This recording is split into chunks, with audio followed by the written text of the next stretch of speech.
Hey guys, welcome back to the other side of the coin.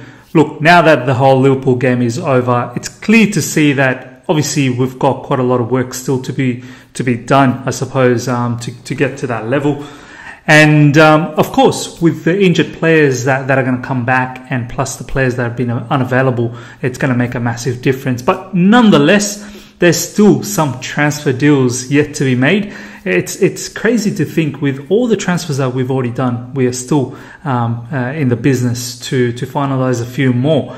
And today, that's exactly what I want to talk about. You know, some incoming, some outgoings perhaps. But before we get into all of that, guys, if you're here already for the first time, thank you if you've already subscribed. But if you're here for the first time, please subscribe. Help me get to 2,000 subscribers. I'm very, very close now. And smash the like button. If you enjoy all my videos, hit the like button already and hit the bell notification to stay in touch with all my content. But yeah, guys, look, three things I want to talk about. First of all, I want to talk about the whole Edouard Mendy situation.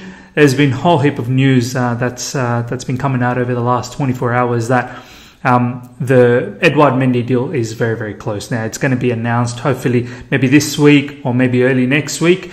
But the medical is supposedly meant to be completed by the end of today. And yeah, it's reported to be about 24 million euros deal plus 6 million in bonuses. It took a bit of time, just like the Havertz deal, obviously, because of all these bonuses and add-ons and whatnot. But finally, Chelsea has struck a deal with Rennes. And honestly, we badly need this signing. As much as I haven't followed too much of Rennes, and I obviously haven't followed Edouard Mendy too much at all. But what I've heard from people is that he is a great shot stopper. He's dominant in his box. He's tall. His arms are monstrous. He leaps up. He's not afraid to come out of the box and collect those balls in during corners, set pieces as well. and he's a big shot stopper. His shot stopping percentages is very, very good. And he was a key member for Rennes to basically help them. I think they've qualified for Champions League, so he was a big factor in that. So look, guys, we've already seen this season. Forget about last season, which was a mess for Kepa, but this season already, first game against Brighton, that Trossard shot, honestly, that needed to be saved. We should have got a clean sheet because, you know, our defense was pretty good. We did not let Brighton a sniffer for an opportunity besides that particular shot that should have been saved. And in the second match against Liverpool, that was a horrendous mistake from Kepa. So I think Kepa's, as much as few people have been saying that perhaps his career in Chelsea is probably not over yet, for me, I think, how do you come back from that? His confidence is so low. But look, nonetheless, Mendy will come in. He's undoubtedly going to be the number one keeper. And hopefully the competition with this will waken up Kepa a little bit. And hopefully he gets that confidence back. Personally, I don't see him coming back into the Chelsea team anymore. There's just been too many high-profile mistakes that have happened. So it's timely that we get Mendy. I'm hoping he's ready for the match against West Brom. I don't think he'll be ready for Barnsley, and nonetheless, I mean, it's going to be Caballero playing that anyway. And yeah, I'm glad that we're finally getting a goalkeeper that we can be, positive going into the match, knowing that he's going to save the shots. Now, moving into the next topic, which is about the whole Kante, Declan Rice. A very good article has come out from The Athletic, and I want to share that with you guys. Basically, what that article is saying is, someone it was an article written by Simon Johnson, and he's spoken to someone inside of Chelsea, and this person has pretty much said that Lampard doesn't view Kante as a holding midfielder, much like the Claude Mekele role type of midfielder. He doesn't view Kante as that particular player. Kante, we've already seen this season. We've seen it in past seasons as well, but already in Brighton and Liverpool, there's so many times Kante bombs up. Sometimes he's the player next to Werner. Sometimes he's in the wings. So the article goes on to say that Kante is the kind of player that he can't sit deep. He has this urge to go forward, search for the ball, win balls, intercept. He loves to roam around. That's his engine. That's what he does love doing. And Lampard appreciates that. He's said it many times that he does not want to get rid of Kante. Kante is not for sale at all. He appreciates what Kante does, and hence against Liverpool, he was on the right side of midfield, basically just doing a whole heap of running, chasing down the ball, winning the balls, intercepting.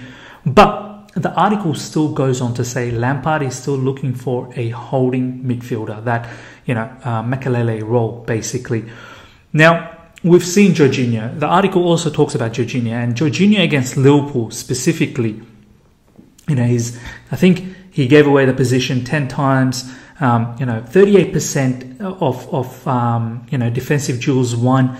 I think one interception, and he wasn't able to make those key passes that Jordan Henderson sort of did for Mane, and that's what that article was talking about. And Lampard specifically wants a holding midfielder that is physical, athletic, can make those simple passes just to sort of get out from the back, but at the same time, destroy the game up in the middle.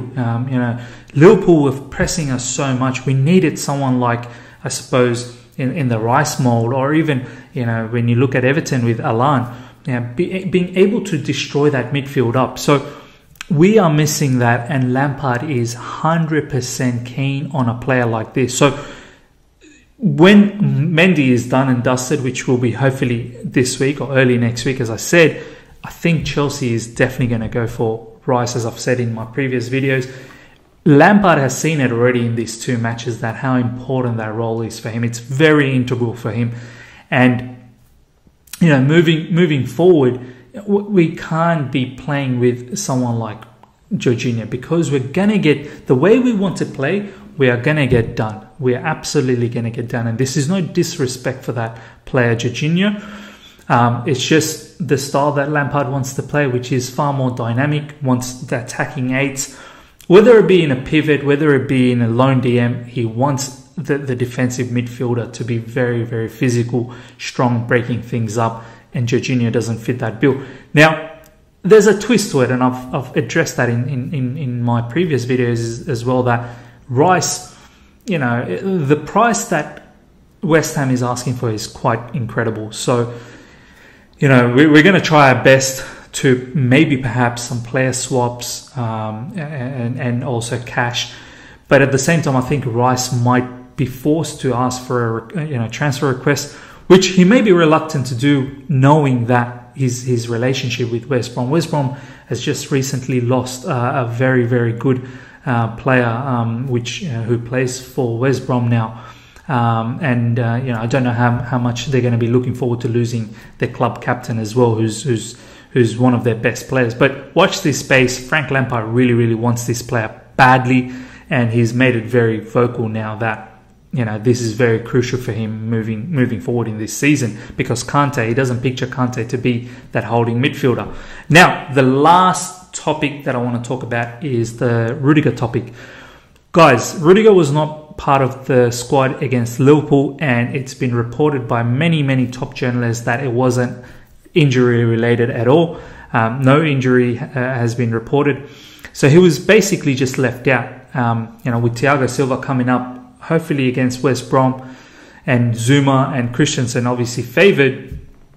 Obviously we were gonna have to let go one of these centre backs. I thought it was going to be Tomori going to Everton, but the reason I thought that is because Rudiger is just not marketable at the moment. There's no suitors for him, but seems like that notion is changing a little bit. It could still be Tomori leaving as well as Rudiger, but seems like Rudiger could be on the out now. There were some reports that PSG may be interested, because obviously they've let go of Thiago Silva. They could be interested. But watch this space. There could be a few other suitors coming out. And to be honest, I think this player needs to go, honestly. I mean, there were just too many mistakes last season. Individual errors. We've already seen individual errors from, Andreas Christensen. We've got to eradicate these things. And someone like Rudiger was just absolutely, there was a plethora of these errors, and he's too I feel like for a centre-back, he doesn't have that composure. He's too rash at times. And we need far better quality from our veteran defenders like that. So hence Thiago Silva comes in. So yeah, guys, we could see Rudiger go. Tomori may perhaps stay, but he could go as well. At the end of the day, you know, 3 centre-backs is probably enough. 4 is, yes, it's great to have 4, but it's too many, I feel, honestly. Unless obviously one gets injured. Then, you know, that 4th centre-back comes into play. But yeah, guys, let me know what your thoughts are about all of these topics. Mendy coming soon, which is going to be fantastic. So let me know how you feel about the whole goalkeeper situation.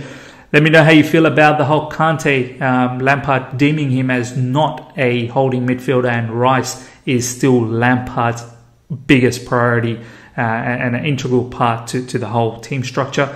And lastly, the Rudiger situation. Do you want him gone? Do you want him to stay? How do you feel? Because if you've enjoyed this video, smash the like button. If you're here for the first time, subscribe. And hit the bell notification to stay in touch with all my content. And let's have a good discussion, guys. See ya.